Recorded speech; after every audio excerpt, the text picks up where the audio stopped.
dúvidas surgem antes do dia das eleições. Eu vou conversar agora com o analista judiciário Clóvis Rodrigues para tirar algumas dessas dúvidas. Primeiro é sobre o dia da votação, que esse ano teve aí o horário estendido e algumas mudanças. Clóvis, a gente está acompanhando aqui uma movimentação do cartório, principalmente em relação à distribuição de um equipamento, de um kit de equipamentos para os mesários. Como é que vai funcionar, primeiro, essa questão da segurança para quem for votar? Bom dia. Bom dia aos ouvintes. Essa questão da segurança é uma preocupação da Justiça Eleitoral desde sempre, né? Então, cada local de votação, além dos materiais que já eram recebidos para a votação, vai ter também, então, um kit com EPIs. Esses EPIs são máscaras, né, para serem usadas pelos mesários durante o dia, face shield para cada um dos mesários, álcool em gel para que os mesários higienizem as mãos, álcool em gel para que os eleitores higienizem as mãos e também álcool líquido para que sejam higienizadas as superfícies e canetas que vão ser utilizadas durante o dia. Então, é toda uma preocupação voltada não só para a realização das eleições, mas também para a manutenção da saúde, né, dos eleitores e para a saúde dos mesários que estarão trabalhando nesse dia. Uma dúvida que a gente tem notado é que o pessoal tem deixado de utilizar a máscara no seu dia a dia. Para votar é obrigatório o uso da máscara.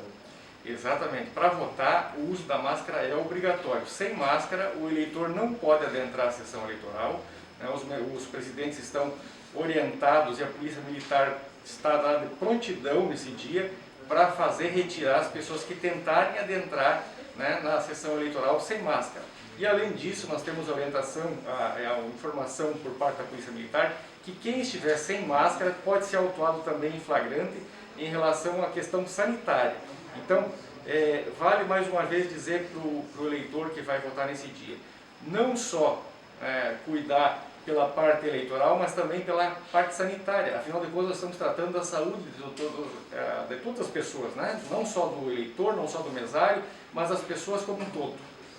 Clóvis, além do uso da máscara, a orientação é que o eleitor leve a sua própria caneta e que respeite essa questão do distanciamento, né? Isso. A orientação para o Brasil inteiro é que as pessoas, na medida do possível, levem sua caneta, porque com isso nós vamos estar diminuindo o contato que vai haver entre o eleitor e o mesário e entre o mesário e o próximo eleitor que vem.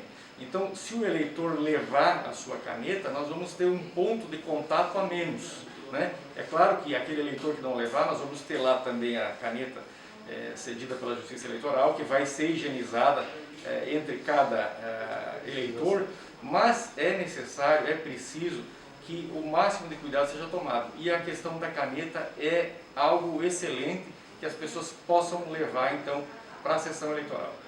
Com o adiantamento da abertura das sessões de 1 hora, surgiu uma dúvida, que é em relação aos idosos. Inclusive, uma fake news circula por aí, dizendo que no período das 7 às 10 da manhã, somente idosos poderão votar. E qualquer outro cidadão que compareça às urnas desse horário vai ser proibido. Isso não é verdade, não é bem assim essa história, né, Clóvis?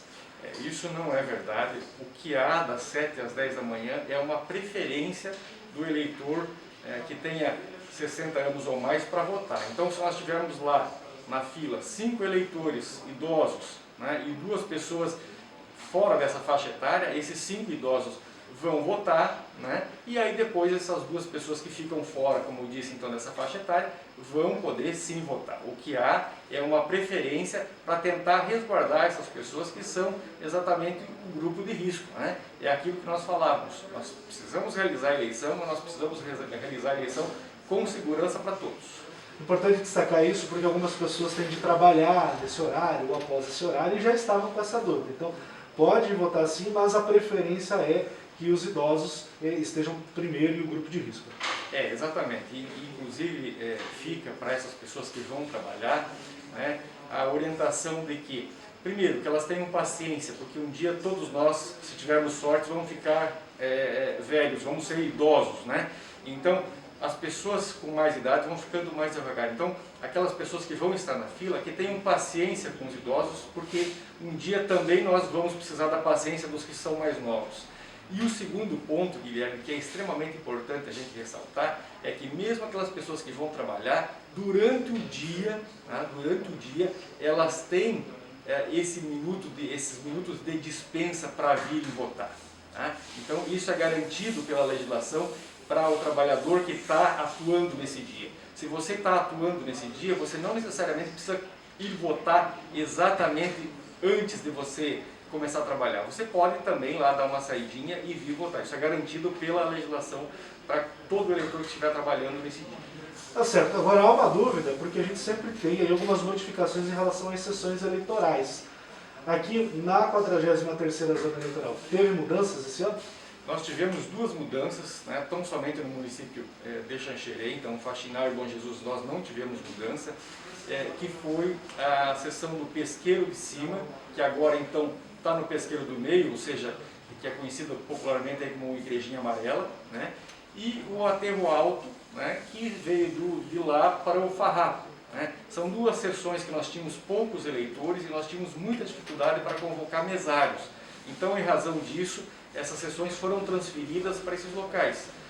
E é muito importante que as pessoas tenham isso presente, porque nessa correria do dia a dia, alguém daqui a pouco se desloca até o Pesqueiro de Cima, né, que não é tão perto, e chega lá, né, fica sabendo que está aqui no Pesqueiro do Meio, o que vai até o Aterro Alto, que embora o acesso seja mais facilitado, mas está aqui dentro da cidade, está aqui no Farrapo. Então fica esse alerta. Tá certo. Uma outra dúvida que a gente tem em relação a isso é sobre o dia de votação. O pessoal pode ir tranquilo, né? Porque tem muita gente que está nessa dúvida, eu estou me sentindo inseguro para ir votar, principalmente o pessoal do grupo de risco. Se não for, há algum problema maior, além da multa que pode ser aplicada? Não há nenhum problema, as pessoas têm nos ligado aqui no cartório, nós temos explicado. Então, a pessoa que estiver fora do município, ela vai acionar o GPS do seu celular e vai baixando o e-título, né, na loja de aplicativo do seu celular, ela baixa o e-título e aí então ela faz ali a justificativa por meio desse aplicativo ativando, volto a dizer, o GPS.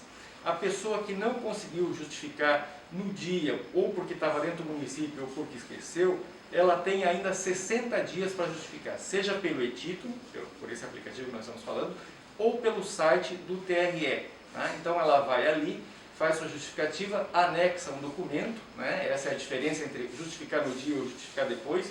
Depois você tem que anexar o documento, né? Que pode ser para quem faz parte do grupo de risco, inclusive um atestado médico, né? ou qualquer outro documento que se tenha. E caso ela opte por não justificar depois de 60 dias, ela ainda tem uma terceira opção, que é entrar em contato com o cartório, né, e emitir uma guia de multa. Essa multa, é bom que se diga, é no valor de R$ 3,50. Então as pessoas ligam aqui, muitas pessoas idosas, pensando que essa multa é de um salário mínimo, né? Que é uma multa alta. Não, essa multa é uma multa de R$ 3,50 e uma vez paga a multa ou definida a justificativa, a pessoa não fica com nenhum tipo de problema com a justiça eleitoral, com o CPF, ou para receber aposentadoria, ou para fazer transações bancárias.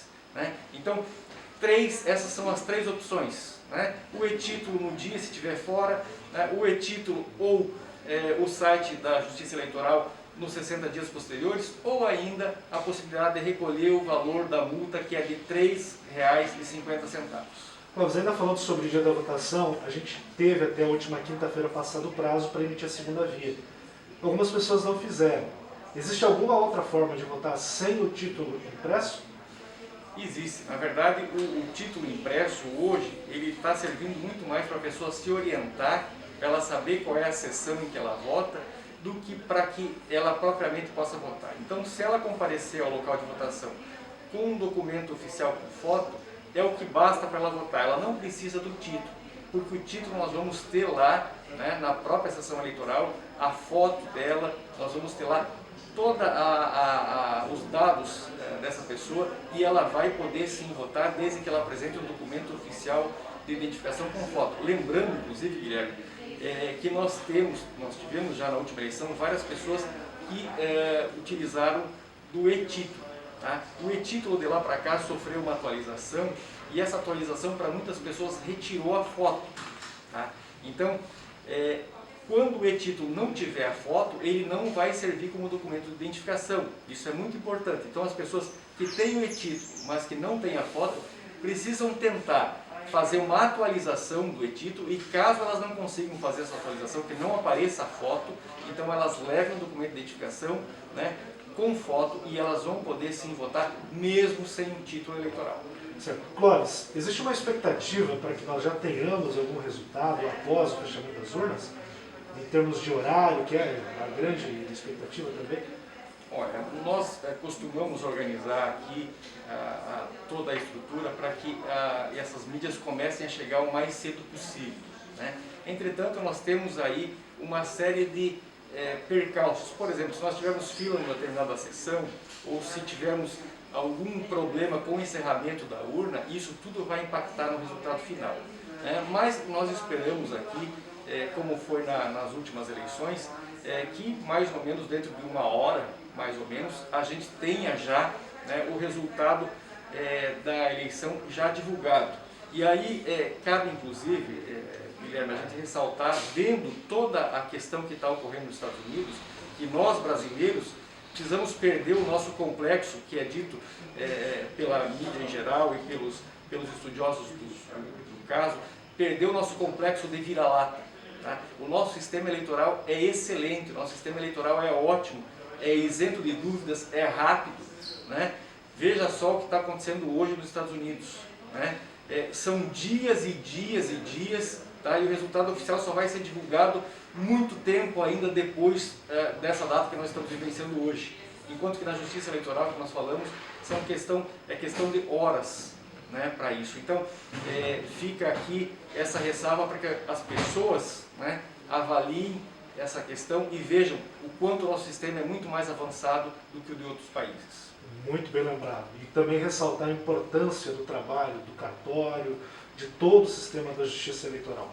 Clóvis, uma última pergunta que recebo agora do nosso ouvinte. O pessoal está dizendo, está dizendo por aí que os cultos, as reuniões religiosas no sábado à noite, que antecede as eleições, estão proibidas. Não é verdade essa informação, né? Não, essa informação não é verdadeira. Sejam cultos, sejam reuniões para outros fins, tudo isso está liberado. A Justiça Eleitoral não tem qualquer tipo de restrição a isso. O que há é a restrição sanitária, essa sim, e que vige de acordo com cada município, de acordo com cada decreto. Mas nós, Justiça Eleitoral, desde que não haja qualquer tipo de manifestação político-partidária nesses cultos, nessas reuniões, não há problema algum. As pessoas podem sim fazer sem qualquer tipo de preocupação. Certo. Clóvis, muito obrigado. Sei que o trabalho está aqui imenso. A gente volta a conversar ao longo dessa semana. Ótimo, Guilherme, nós ficamos à disposição. Eu só quero deixar aqui um agradecimento especial a todos os mesários, né, nesse momento que é extremamente difícil, que as pessoas estão se dispondo a ir trabalhar em prol da coletividade, em prol da sociedade e em prol da cidadania. Então fica aqui em nome da doutora Maria Luísa, nossa juíza eleitoral, o nosso agradecimento de coração para todos os mesários que estão trabalhando, né, em prol de todos nós. Muito bem, nós conversamos com o analista judiciário Clóvis Menegaso Rodrigues, falando ao vivo aqui do cartório eleitoral de Xanxerê. Dia 15, domingo, você acompanha todos os detalhes da cobertura das eleições aqui na Princesa. Falando do cartório, para o Bom Dia Cidade, Guilherme Rosa da Silva.